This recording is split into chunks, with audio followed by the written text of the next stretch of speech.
So the draft is over, and you might be wondering, what the heck is a UDFA? As a fan of college football, I'm going to get you together. Let's get into it.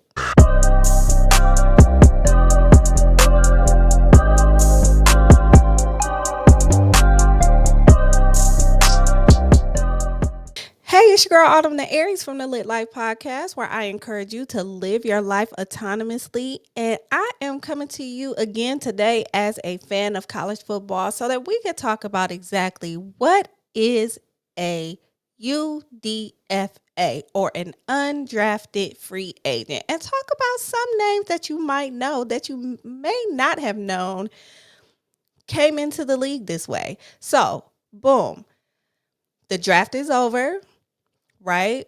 7 rounds, 32 teams picking players. It took 3 days. This draft 2025 was a whirlwind of craziness. But one thing that we have to realize is even though a college football player declares for the draft, they're not automatically guaranteed to be drafted. So what happens next? That's where UDFAs come in. It's when a player who is eligible for the NFL draft, but they don't get drafted. So I know that like when I was in college, I would hear about kids signing to the teams, didn't really understand that there was an actual procedure or that this was an actual thing. I was always thinking that they were drafted, but that was back then. I mean, I know better now.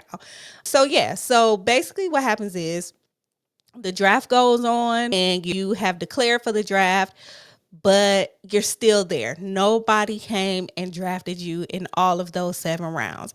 That does not necessarily mean you are not a good player or whatever it is that these guys may have in their head, because the fact of the matter is the game is not over. After the draft, they're coming for you. If you declare for the draft and you are a standout player that they feel that are a standout player and they feel that you're worthy of getting a shot, they will come and approach you to sign you as a UDFA. Now, how exactly do these things work? Like I said, right after the draft ends, teams kind of get to scrambling, right? They know that there's a pool of eligible players who are fantastic. That's why how they were able to even declare for the draft, right? So at this point, they can kind of pick and choose. If they have a couple of teams, they can kind of pick and choose like which one they want to take up on or whatever. So how do the deals work? The deals are kind of flimsy, to be honest. Like, of course, you're not going to get what you would get if you were being drafted. You're going to have to work really, really hard to try to land an actual spot. But it's typically a 3-year contract, but it's not guaranteed. So some of the guys who are drafted has guaranteed contracts. These guys do not. And their salaries are hella low. They're like the league minimum. So they're not going to get these multi-million-dollar contracts. And it's funny because some of the guys who are drafted don't get that much either. As we were having a whole discourse on Twitter about how some of these guys were getting paid way more NIL money, and there's a video about NIL that I did the other day, so make sure you check that out. They getting paid more in college than they are going into the NFL, which is nuts. Which again, we need to revisit NIL, but I'm not gonna get into that right now. So some of them get a signing bonus, maybe a few $1,000s. It's nothing to write home about, to be honest.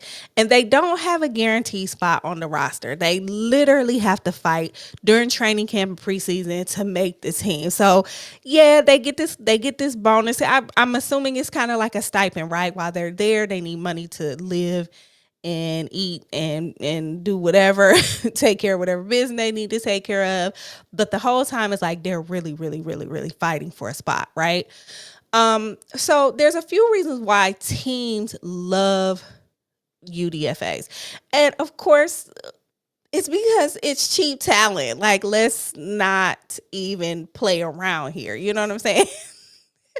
Now they have a pickings of a bunch of guys who are hungry to play football, and they could kind of just offer them pennies, and it sucks, but that's just part of the game. Right?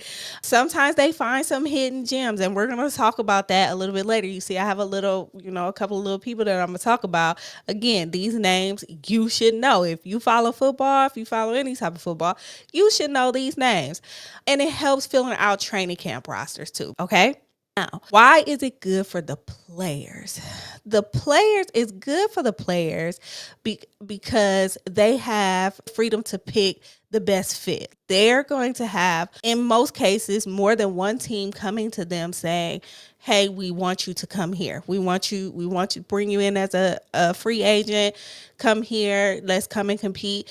And they could kind of look at it like, okay, let me see. Okay, I'm coming in as a linebacker. Let me see what their depth chart is like. Like, let me see who's there, because if so-and-so is there, I know I probably won't get a shot. Again, it's a tougher path, but they also have, this is when they have the ability to really, really, really play their ass off. Like, they really have the ability to go in and show their ass like, hey, y'all paid me these couple of pennies. I'm about to come in here and let y'all know what it is and what it is I'm coming to do. And I would assume that it would be more of a badge of honor being able to go in and work your way up, because we all love a good starter from the bottom and we hear a story. No Drake, right? We all love that type of a story.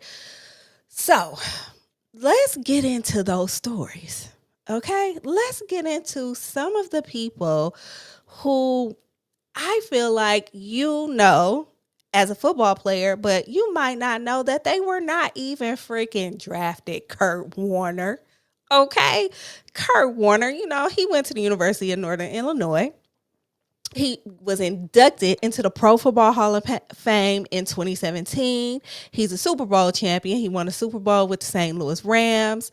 He was the Super Bowl MVP. And he was the NFL MVP. I can't even talk right now. It's because I'm hungry. Okay, I'm going to just put that out there. Fat girl vibes. He was the NFL MVP in 99 and 2001. He's the only undrafted player to be named NFL MVP and Super Bowl MVP. Now, the picture that I put up here, I started to put a different picture up here with all of his with all of his trophies and shit that was on there, but I ain't want to downplay everybody else. You know what I'm saying?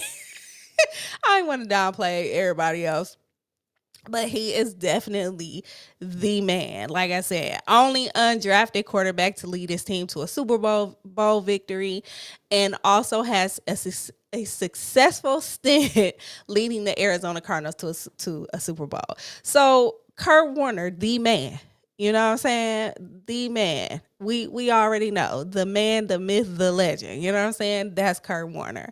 Let's go on to Warren Moon, okay? Because I'm always about a black quarterback. Let's not. Okay, let's not even do this.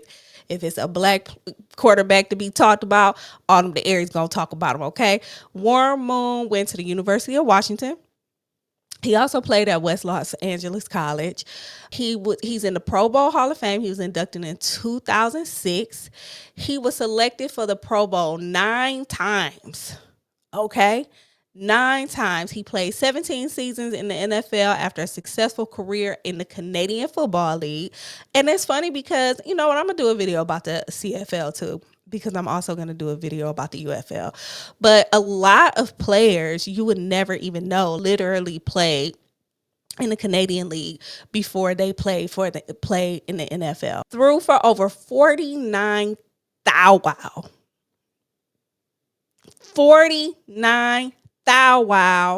passing yards and 291 touchdowns in his NFL career. I'm going to need you to put some respect on Warren Moon's name. I'm going to need you to put some respect on it. One of the first successful African-American starting quarterbacks in the NFL, held numerous franchise passing records for the Houston Oilers. Do y'all remember? This is the uniform I put up here. I loved that uniform. I loved those colors, all of that. I love that uniform, okay? Just a girl minute. That's really all that was. I love them colors. Anywho, like I said, held numerous franchise passing records for the Oilers, for the Vikings, and the Seattle Seahawks. He's also a member of the Hall of Fame for the CFL, and he's the only player in both the Pro Football Hall of Fame and the Canadian Football League. So clock that. The next person. Now, it's crazy how we always want to leave kickers out of the conversation. But Adam Vinatieri was that man. Okay. When it came to being a kicker, one of the most famous kickers in the league, we talking about AV. Adam went to South Dakota State University. He also played in the World League of American Football and the NFL Europe before he came to the NFL. Again, a lot of paths. Some people have a lot of different paths coming into the NFL other than just being drafted. He's a 4-time Super Bowl champion with the Patriots and the Colts. And listen to all these. Listen to these records. NFL's all-time leading scorer. He holds the record for most career points scored, 2,673 career points scored. NFL record holder for the most career field goals made, 599. NFL record holder for the most career field goals attempted, 715. NFL record for the most consecutive field goals made, 44. NFL record for the most career overtime field goals, 11. We're going to put some respect on my man's name. He's known for making crucial game-winning. Knock it off, PJ. He's known for the cat is here. Making game-winning field goals in Super Bowls and playoff games. And the only player to score over 1,000 points for 2 different franchises. We don't talk about kickers enough. We don't talk about kickers enough, okay? Moving on, these last 2 are 2 of my favorite. Ryan Clark. I think y'all know a lot about Ryan Clark now because he has that podcast called the Pivot Podcast, and it's amazing. Like, if you've never tuned into Ryan Clark's podcast, it is outstanding. It is great journalism. I love that podcast. He went to LSU. He won a Super Bowl with the Steelers. He was selected to the Pro Bowl in 2011. Played safety for 13 seasons in the NFL, primarily with the Steelers. And he was a key member of the Steelers' highly effective defense. Known for his hard-hitting style and leadership in the secondary, recorded over 900 career tackles and 16 interceptions, successfully transitioned into a prominent sports analyst after his playing career, winning an Emmy Award.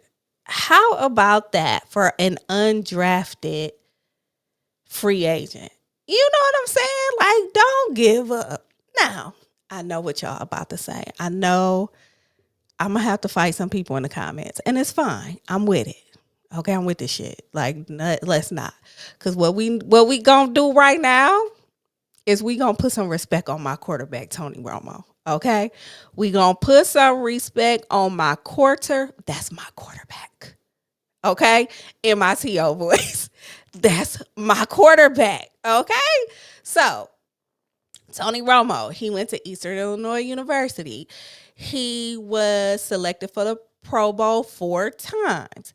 Played his entire NFL career as the quarterback for America's team, the Dallas Cowboys. Knock it off. I don't want to hear it. Okay? I don't want to hear nothing y'all got to say about the Cowboys. That is my team. They be depressing me. Okay, they do. I don't even, honestly, last season, I just kind of blanked out on them. I'm not going to hold you, but that's my team. I'm not switching up because you know what I say about people switching up on their teams. If you don't have only one NFL team, if you can't be loyal to them, I'm not sure that I can trust you. Moving along. He holds numerous Dallas Cowboy franchise records, including passing touchdowns, passing yards, most games with 300 plus passing yards, and most games with 3+ touchdown passes. led the NFL in passer rating and completion percentage in 2014, and he had a successful transition to a highly acclaimed NFL commentator after retirement. And we love Tony Romo talking. I like Tony. It took a little bit. It took some time for me to get used to him, but it was the same thing with a lot of different commentators. Now, one person I cannot get used to is Tom Brady, and that's because I hate him. You know what I'm saying? Like, but I just figured I'd throw that in there. I ain't had nothing to do with nothing. Anywho, so my whole point is, I know that as an undrafted free agent, these guys are fighting an uphill battle. They're literally an underdog with a dream. But sometimes, as you can see with these 5 guys, and there's more out there. These are just the guys that I picked because I was familiar with their game. They have the ability to make history just like any number 1 draft pick. Just like any number 1 draft pick. And if there is anybody out there who listens to this, who is in college, who plays football, and is trying to prepare themselves to go to the NFL, understand that this is an option. You do not have to be drafted number 1. You do not have to be drafted at all. You can still go in and do great things. You just have to lock in. And as a matter of fact, Ryan Clark's son just signed as an undrafted free agent. Shiloh Sanders signed as an undrafted free agent. Whole lot of Buckeyes did. Again, I'm going to talk about the draft, the conclusion of the draft a little bit later. But I just want you guys to know that there are success stories as an undrafted free agent. So I didn't tell you guys in the beginning, I don't think. Please like the video. Please share the video. Please subscribe to the video. And let me know in the comments which UDFA are you rooting for this year? What's your favorite undrafted free agents success story? Tap in. Let me know in the comments. And we can talk about it. Until you hear me or see me again, peace.